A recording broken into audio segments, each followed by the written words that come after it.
Good morning, everyone. My name is Abhay Singh, and I welcome you all in today's video analysis of the Hindu. Today is 30th of July 2024, and we'll start with the first news headline for the day. Now, the first news headline for the day is related to the recent civic apathy which took place in Karol Bagh, where three students have lost their life in a basement. Now, so this is one important news that is coming all the way from Karol Bagh of New Delhi, where there was an accident. There was a man-made accident in which three students have lost their lives while they were studying in a library. This is a tragic civic apathy, and no concrete steps have been taken. No concrete steps have been taken. The police department had arrested five persons, and this is kind of sad news. But again, we have to move to the next important news headline for the day, and the next important news headline for the day is that the Supreme Court has refused to stay a Patna High Court order in which Patna High Court has quashed the additional 15% reservation which was provided to the backward communities, which was provided to the backward classes, extremely backward classes, the scheduled castes and the scheduled tribes in public employment and institution. So this additional 15% reservation was provided by the Bihar government, but this reservation was quashed by the Patna High Court. This additional 15% reservation was quashed by the Patna High Court. Now the Supreme Court has stayed the High Court order in which it had quashed the additional reservation. Now moving on to the next important news headline for the day. So these all headlines are actually complementary news headlines which are related to the tragic event which took place in Karol Bagh. So these news headlines are related to that specific news only. This is the third victim. This is related to the march that is going on Karol Bagh. Then the MCD crackdown on the different coaching institutes. Then the Supreme Court may give verdict this man on LG's power to appoint alderman. So this news is related to a different topic altogether, which is not important for your examination. Now again, Delhi Minister LG officers spar over delayed drainage plan. So in this particular event, in this particular accident, man-made accident which took place in Karol Bagh, it has been found out that a prior complaint was made before the required authorities, but the authorities were negligent. They did not take any proper step, and because of those things, because of this specific background, this whole event took place. Now moving on to the next important news headline for the day. This is all political news. Full stay.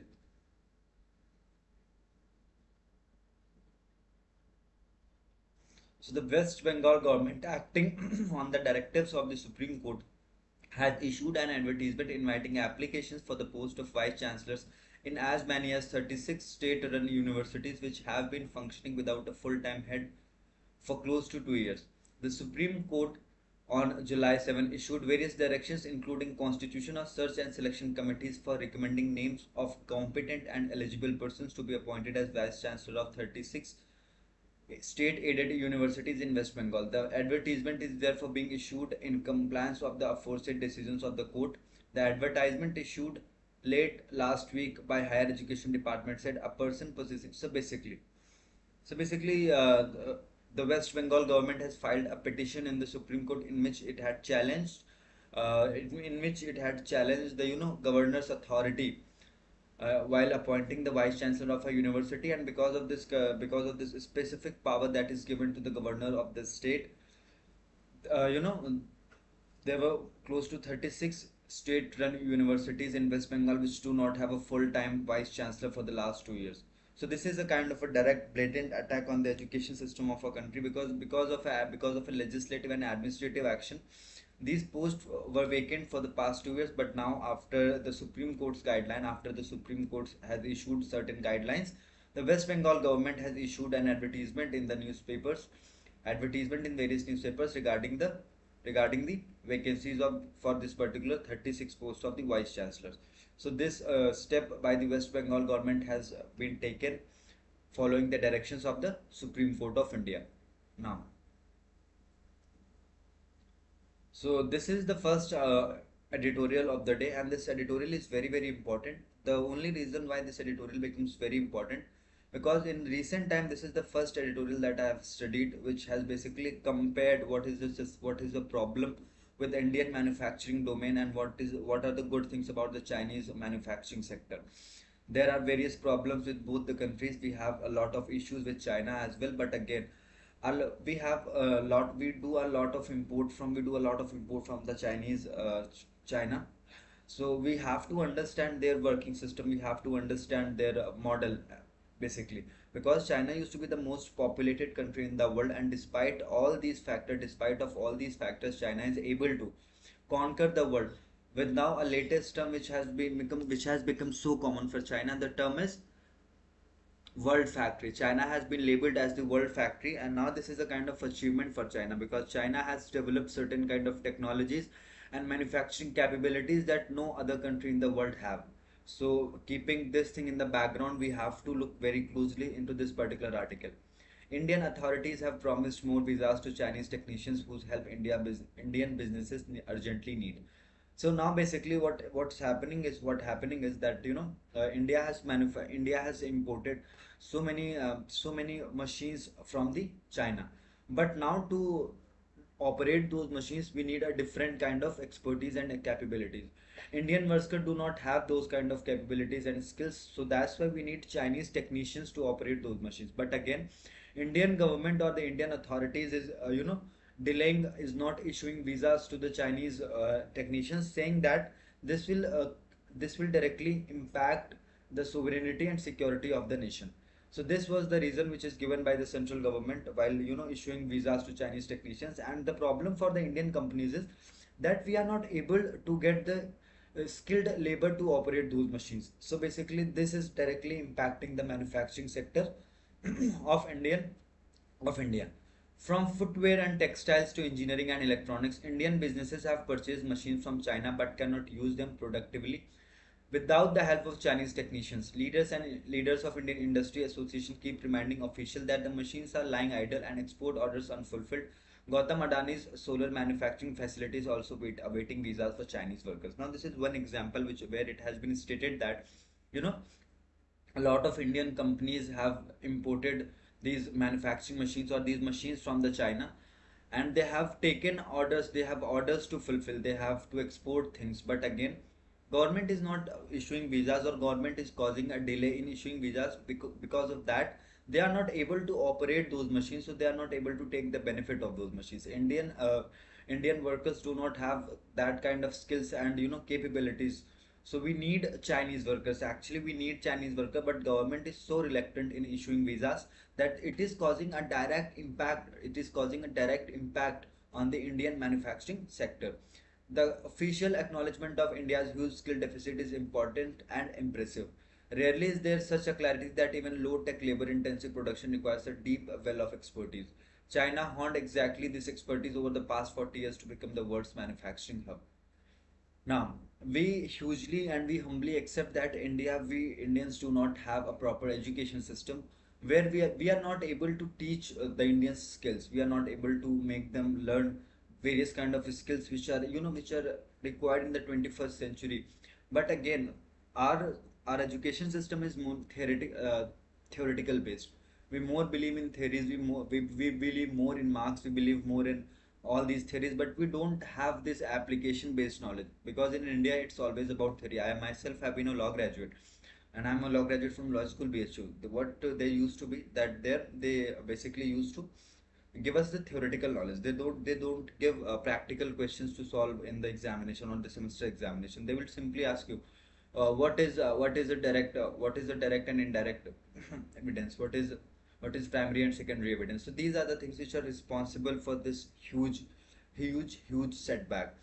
Now we don't have skills. That is a huge setback for India, and China has clearly identified this problem. China has this kind of foresightedness that it was kind of preparing its population for such a technological revolution. We don't have much of our universities in the top 500 universities of the world.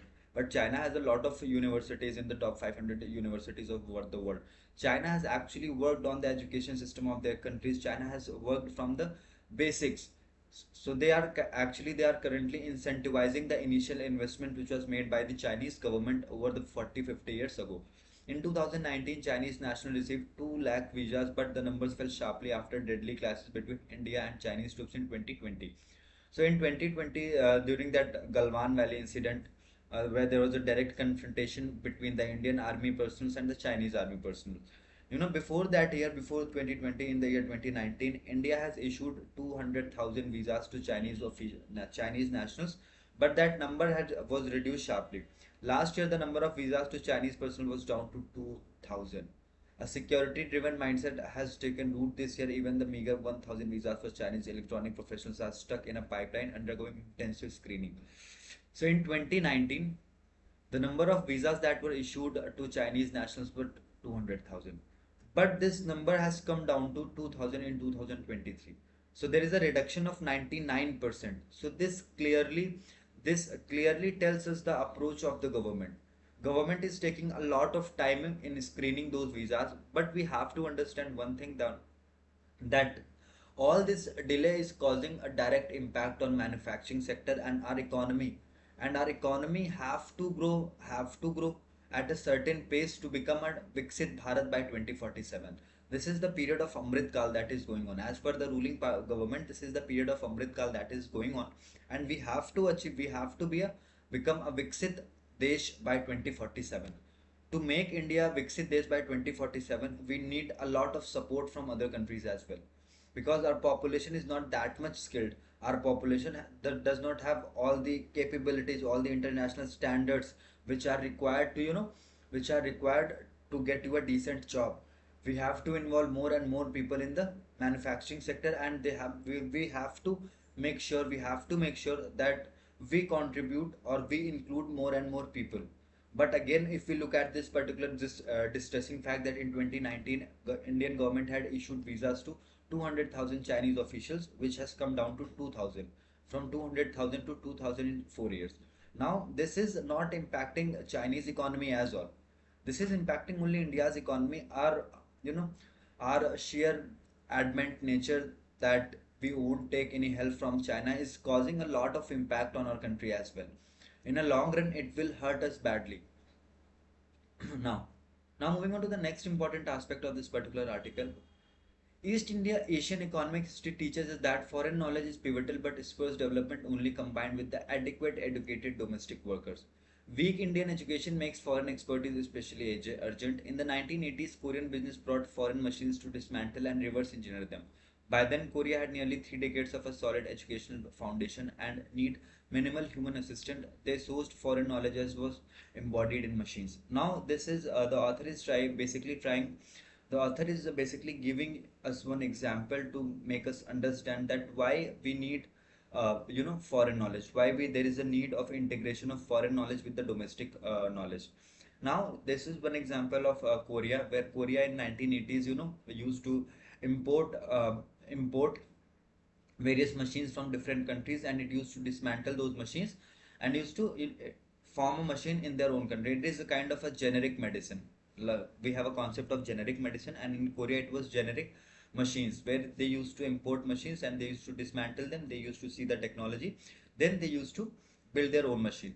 Now, but this particular thing in Korea was backed by a 30 years of strong foundation of education system. Before doing this thing in 1980s, Korea has invested heavily on their education. So they were able to take the benefit of this particular thing. So that's why this particular thing is important. This particular thing becomes very important, that we have to educate we have to educate Indians. We have to make them more capable. We have to make them more skilled. But till the point we don't have skilled laborers, we don't have humans to operate those machines that are coming all the way from China, then we should take the help of Chinese nationals. You are a national government.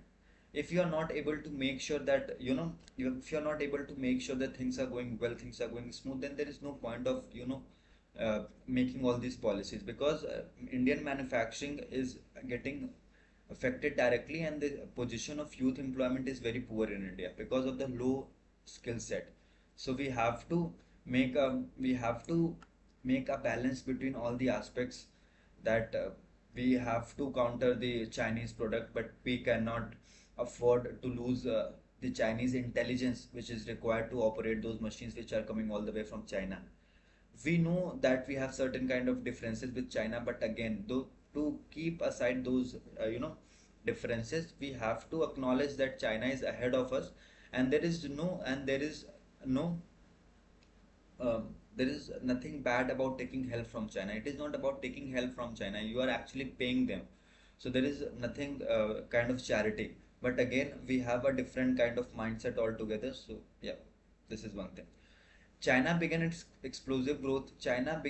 We have already covered it. India, in the meantime, built more schools building and enrolled more children in schools. But as the survey of learning outcomes depressingly remind us that schools have rarely educated the children. Stanford University's Eric Hanushek, the world's preeminent scholar on the tight relationship between education and quality of growth, points out that only about 15% of Indian school students have the basic reading and arithmetic skill required for international economy. 85% of Chinese children have those skills. Now, this is the most important reason why China is ahead of us, why everybody is focusing on China, why everybody is trying to invest in China, because they have already trained 85% of they have already inculcated 85% of Chinese children with the basic education of international standard, and we have only 50, and that education is only in the 15% of the Indian students. So that is the one difference, that 70% of Chinese population 17% of Chinese population have 70% of Chinese population have those international standards which our country does not have. India have 15 and then China has 85, so there is a difference of 70%. Now this is the only reason why various companies in the world are willing to invest in China, because they get the expert and the trained labor at a very cheap rate. But we don't have that. Our labor is also very cheap, but our labor is not properly skilled, not properly trained, not properly educated, not as per the international standards. That's why this is the main problem with the Indian education system, and we have to clearly acknowledge it, that China is way ahead of us. China is way ahead of us. And saying again and again that we are ahead of China, we are becoming a world superpower, won't help us. Our economy stands at $4.78 trillion, whereas Chinese economy stands a staggering $19 billion. So that's the difference. That's the main difference between India and China. That ours economy, in our economy, there are only 15% students who have basic reading and arithmetic skills, which are required for an international economy. But in China, there are 85% of Chinese children who have this kind of skills. That's why multinational companies invest in China, because they get trained labor at a very cheap rate. Now, and China is not standing still. Since 2018, Chinese school students have bettered the world's best in the program for international student assessment conducted by OECD. So there is an international student assessment which is conducted by OECD, Organization for Economic Cooperation and Development, conducts a program for international student assessment. China is doing fantastic in that particular program, but our we have participated in 2009, and we were dropped out because of a poor performance in PISA 2009 evaluation. So this is the actual situation of India, and we are not acknowledging it. But by saying again and again this boycott Chinese good, boycott Chinese food, this is not actually solving our problem. So now the red queen race. Now this is the best example. This is the best hypothesis that have been used by the author. This red queen race. China, for its faults and problems, has learned a fundamental lesson that a red queen imparted in Lewis Carroll's Through the Looking Glass. You must run twice as fast as you can stay in the same place. You must run faster than to get ahead. So basically, the what this article author is trying to state, that you should run twice as much as your capabilities to stay at the same place, because when you are running, others are also running, so you have to run twice, and if you want to get ahead of them, then you have to run even faster. So this is a kind of example that the author is quoting. So this example is applicable on both the countries, India and China. China is our neighboring country, so if you want to become a world superpower, if you want to become a world guru, then we have to acknowledge, then we have to inculcate certain important things in our education system as soon as possible, because this is the backbone of our the backbone of demographic dividend is the backbone of demographic dividend is not the population, not these numbers, but a proper, a better and educated demography is a key to demographic dividend. Now just having a number of more number of heads won't solve the problem. We have to train them, we have to educate them so they can participate more in the economy, they can contribute more in the economy. A world leader in electric vehicle, China has become a world leader in world electric vehicle. They have their company BYD is establishing plants, is establishing manufacturing plants in Mexico, is establishing manufacturing plant in Thailand, is in establishing their manufacturing plants in the different parts of the world. China is producing two-thirds of the entire solar energy that is produced in the world. So getting the kind of massive development that China is facing, that 66% of the entire globe's solar energy is produced by China only. 66%, two-thirds of the entire solar energy that is produced in world, 60 two-thirds of that energy is produced by the China alone. So China is way ahead of so many countries, and China is becoming the new superpower. Indian and international elites seem unable to learn the lesson from China's example. The economists Rohit Lamba and Raghuram Rajan have mistakenly given up hope of generating Indian jobs for the as at vast global market for labor-intensive products. So we don't have a very bright future in we have don't have a very bright hopes in the near future as well, because it is not a one day task to teach them skills and to make them of this international standard, because this will require a lot of time and a lot of investment. Until then, this the thing that is we are so proud of, this demographic dividend, it will pass away.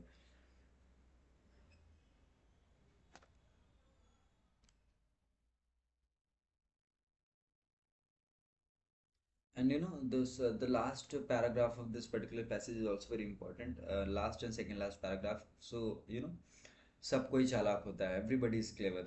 अगर आप किसी ऐसे देश में जा रहे हैं, suppose take very fine example, then will move to the next article. Suppose a company X, there is a company X which is investing in India, and there is a company Y which is investing in China. Now the primary thing is that in India you have to take a lot of approvals from the different ministries. You have to meet a lot of people. In China it is not so. I have read that in China it is not so. Their system is very robust. Their system is very smooth and clear. The second point is, while investing in China, the company Y is, or the person Y is assured that he will be getting world class workers, world class workers at a very cheap rate. You come to India, you won't get world class labor. You won't get industry standard labors. So first you have to teach them, you have to train them, you have to educate them, then you have to make sure that they won't leave your company. So in India these kind of problems are there. That's why we have to invest heavily on our education system and make our demography much skilled. Now, so this particular article is related to a delay in the census, a decennial event which occur once in every 10 year. Last time the census took place in the year 2011, and it was set to take place in 2021, but it couldn't take place in 2021 because of the COVID-19. So now the date has been the date had been continuously shifting. Now the last deadline was 30th June 2024. When the center did not extend the deadline of June 30, 2024 to freeze administrative boundaries for the purpose of the census, hopes were raised that the decennial census operations initially scheduled to begin in 2020 as a prelude to census 2021 would at least commence in October 2024. Now, it was expected that the census will start in the month of October 2024, but government has not fixed or not extended the administrate these to freeze that, not given the order to freeze these administrative boundaries. Now why are these administrative boundaries are freezed? So no, we can have the data, we can have the census area wise. Suppose this particular boundary was in district A, and if you don't freeze the boundary, and this boundary was now in this particular space is now in district B. So that for that particular specific reason, we have to freeze the administrative boundaries.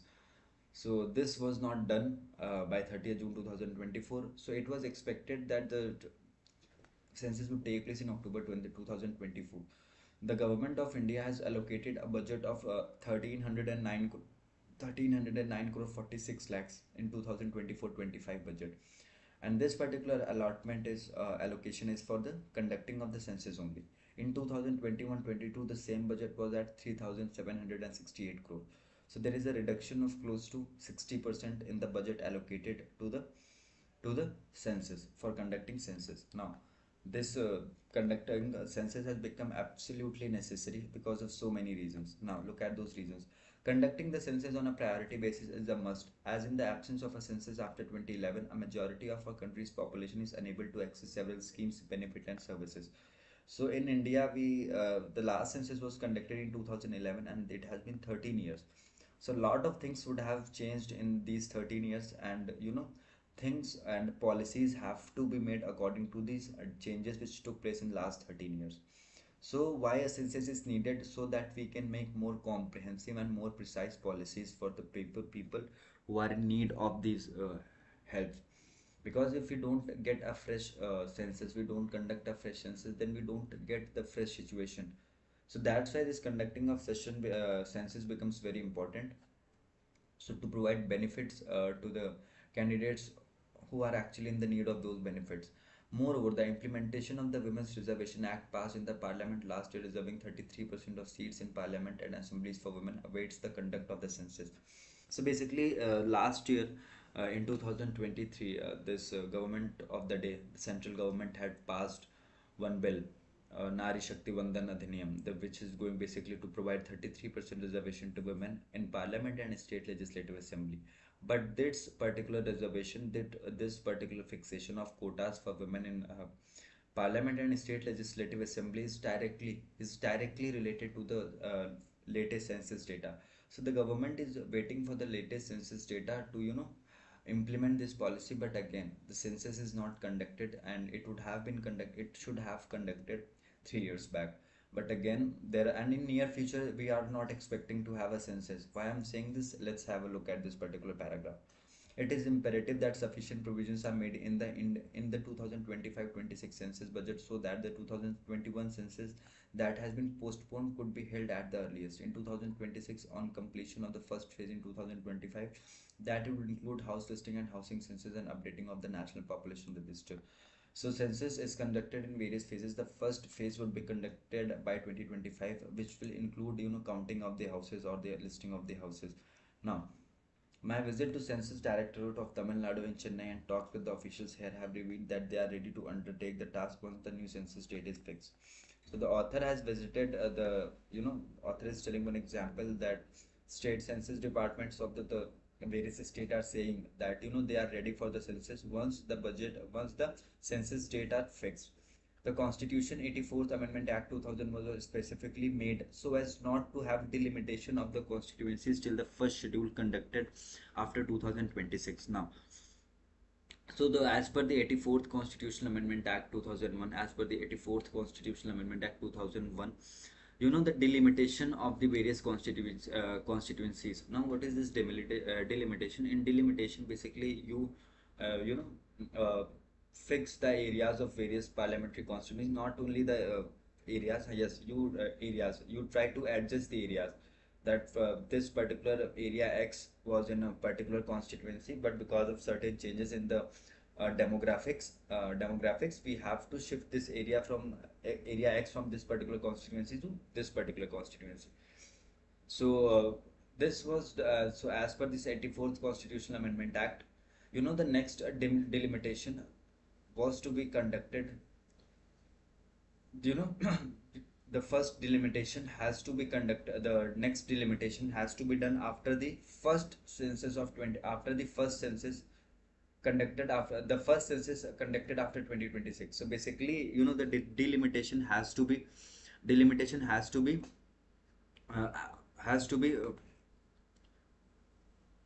as per the 84th Constitutional Amendment Act. As per the 84th Constitutional Amendment Act, the delimitation will have or the delimitation of the constituencies will take place after the census, or after the 2026 first census, the first census which is conducted after 2026, and according to that particular data the delimitation of the constituencies will be done. So it can be said that the government is trying to shift this census in 2027. So these are the background. Now basically in India there is a lot of demand for having a caste based census. Recently Bihar became the first state in the country to have conducted this particular caste based census. So now these are the various aspects why this particular census becomes very important. We have to delimitation. We have to do delimitation. There is a the Nari Shakti Vandan Adhiniyam, and the various other benefits which have been provided as per the demographic statistics. So that's why this census becomes very important. Government has shifted the date for freezing the boundaries, administrative boundaries, June 30, 2024, but it had not extended. So we can say that the government is not in a mood to conduct the census in any time in any future, in near future, because it is also clear that how the government has reduced the budget for the census. In 2021-22 it was 3768 crore. In 2024-25 it had come down to 1309.46 crore. Now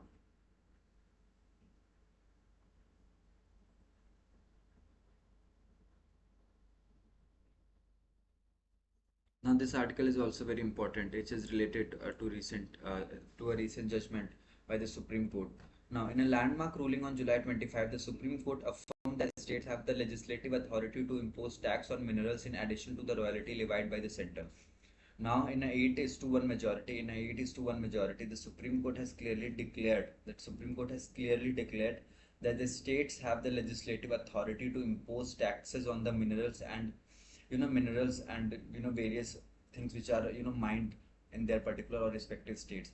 Upholding the principle of federalism, the verdict clarified that the power of state legislature to tax mineral activities within their respective territories is not constrained by Mines and Minerals Act 1957. The case, which has been pending for more than a quarter century, was decided by an 8 is to 1 ruling, with Chief Justice of India D.Y. Chandrachud authoring the majority judgment. Justice B.V. Nagaratna gave a dissenting opinion where she cautioned. Now, we have the first important and the relevant information. This is a judgment which is given by a 9 judges constitutional bench. It was 8 is to 1 majority judgment. 8 judges were in the favor of this particular proposition that state should have the right to impose taxes on the minerals that are mined in their states, whereas Justice B.V. Nagaratna have given a dissenting opinion. The majority judgment was authored by Justice D.Y. Chandrachud. Now let's look into the problem. Section 9 of the 1957 Act. Now, uh, Mines and Minerals Development and Regulation Act 1957. From now here onwards, it will be referred as 1957 Act. So I hope that won't be a problem. Section 11 of the 1957 Act requires those who obtain lease to conduct mining activities to pay royalty in the respect of any mineral removed to the individual or corporation who leased the land to them. The key question for consideration was whether the royalties paid by mine leaseholder to state government under the 1950 Act should be classified as tax. Additionally, the court needed to determine whether the central could impose such charges or the taxes possessed the sole authority to levy them within their jurisdiction. So basically, there are two questions in that particular case. The first question was that as per the section 9 of the 1957 Act, the the charges or the royalties paid by these leaseholders to the state government, will it be treated as the tax or no? The second question was who's empowered who is empowered to levy such taxes and cess. So these are the two questions in the front of the Supreme Court, and the Supreme Court has very smartly handled with the problem. In 1989, a seven-judge bench of the Supreme Court in India Cement Limited versus State of Tamil Nadu. In 1989, the name of the case was India Cement Limited versus State of Tamil Nadu, decided in favor of India Cement by reasoning that states only have the power to collect royalties and not impose taxes on mining activities. It pointed out that the union government exercised overriding authority over the regulation of mines and minerals development under entry 54 of the union list as specified by law in 1957 Act. So basically what Supreme Court has stated in the year 1989 in the case of India Cement Limited versus State of Tamil Nadu. The court had clearly stated that the union government is empowered to levy any such tax or duty, because as per the entry 54 of the 7th schedule, which is union list, as per the union list, entry 54 of the union list, 7th schedule, and entry number list number 1, union list, entry number 54, which basically talks about the regulation of mines and minerals and development. So, by giving this specific logic, Supreme Court in the year 1989 in India Cement Limited versus State of Tamil Nadu had clearly stated that as per entry 54 of the 7th list 1 of 7th schedule, as per the list 1 schedule 7th, as per the list entry number 54 list number 1 schedule number 7, this whole thing falls in the domain of central government levying taxes and imposing levying taxes on the extraction of minerals in the state. This was judgment was given in the year 1989. Now, moving on. Over a decade later, a five judges bench in 2004, while hearing a similar dispute between the West Bengal and Kerosram Industries Limited, held that there was a typographical error in the India Cement decision, and that phrase royalty is a tax should be read as cess on royalty is a tax. So basically, in 2004, in another case, Supreme Court had given a different reasoning altogether, that the judgment which was delivered in the year 1989, there was a typographic error. And what was that typographic error? That different terms were used.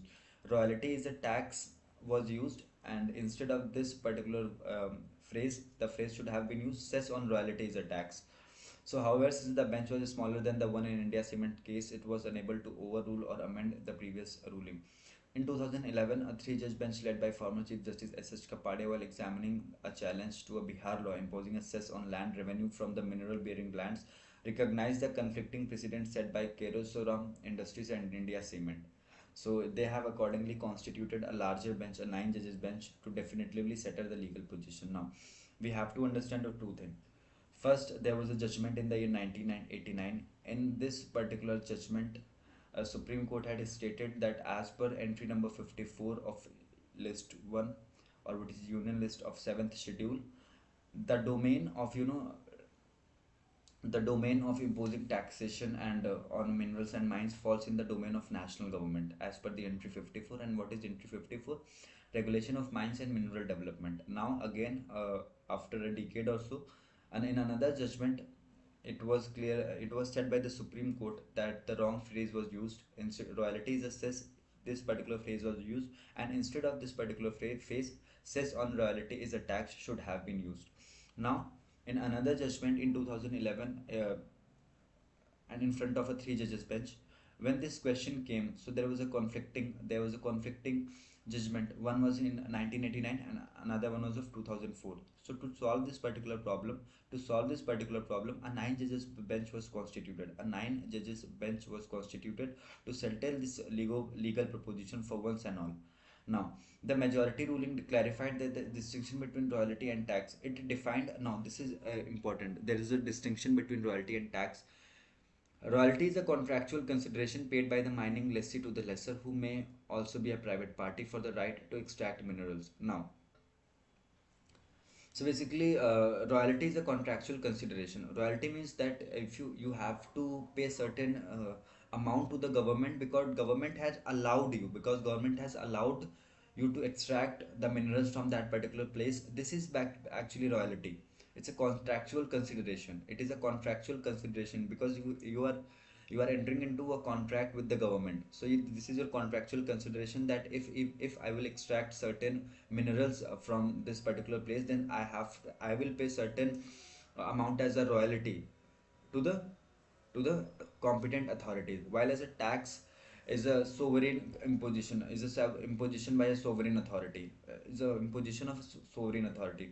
The judges underscored that taxes are determined by law and can only be levied by public authorities to fund welfare schemes and public services. Meanwhile, royalties are paid to a lesser in exchange for parting with their exclusive privileges in the minerals. Now, this is the exact point of differentiation between royalty and tax. Tax is imposed by certain higher authorities to fund various kind of welfare schemes and public services, while as royalties is something basically when pay someone. Suppose I have a certain thing which is very exclusive to me. If you want to utilize that exclusive thing, then you have to pay a certain amount to me, which is a kind of a exclusive privilege amount which will be given to me because I have that exclusive privilege thing. So that is that is the way Supreme Court had clearly differentiated between royalty and tax. Now, entry 50 of the state list under the 7th schedule of the Constitution give the state the exclusive authority to make laws regarding to taxes on minerals, right? But this is power is limited by any laws Parliament may pass concerning mineral development. Now, so entry 50 of second list, that is state list, is clearly talks about taxation on mineral right is the exclusive domain of state government. But again, this particular entry is subject to the law passed by the parliament. Now, during the proceeding, the center argued that the entry 50 in this state list had allowed parliament to impose any limitation on taxes on mineral rights through the parliament promulgation of 1957 Act. While the center is empowered to regulate the mining development under entry 54 of the union list, the court clarified that this authority does not include the power to impose taxes, which is exclusive under the jurisdiction of the state legislature. Now, Supreme Court has also made a difference between entry 54 of list 1 and entry 50 of the list 2. So basically, as per the entry 54, the central government is empowered to regulate this mining and other activities, but it is not empowered to impose any taxes. Now, this implies that if the center wanted to modify the existing legislative framework under the 1957 Act to divest state of their power to levy tax, it could do so. The majority also held that states have the power to tax and land where mines and quarries are located by virtue of Article 246 read with entry 49. So basically, this is all. We will end this particular article at this juncture only. So Supreme Court had Supreme Court had already stated that by combining entry 49, by the combined reading of entry 49 and Article 246, it becomes very clear that the power to levy taxes is an exclusive domain of state government. Now we have just keep one thing in mind, that the judgment was delivered by a 9 judges bench. Majority judgment was authored by Justice D.Y. Chandrachud, CJI of India, D.Y. Chandrachud, whereas the minority opinion was given by Justice B.V. Nagaratna. These are the two important things related to this particular thing. The Act was passed in the year 1957. Entry 54 used to allow the central government to regulate these mines. Now, we have already covered that the Supreme Court has refused to High Court ruling of 65% quota. Now, there was this report which came in the month of March, I guess, India Employment Report, which was released by Institute of Human Development and International Labour Organization. Now, India is going to challenge this particular report in the United Nations because, India is saying that a wrong approach was adopted by ILO and Institute of Human Development while drafting this particular report. So basically, this is one thing. Now, in business sector, we don't have much of the important news item, but this is coming all the way from Venezuela, that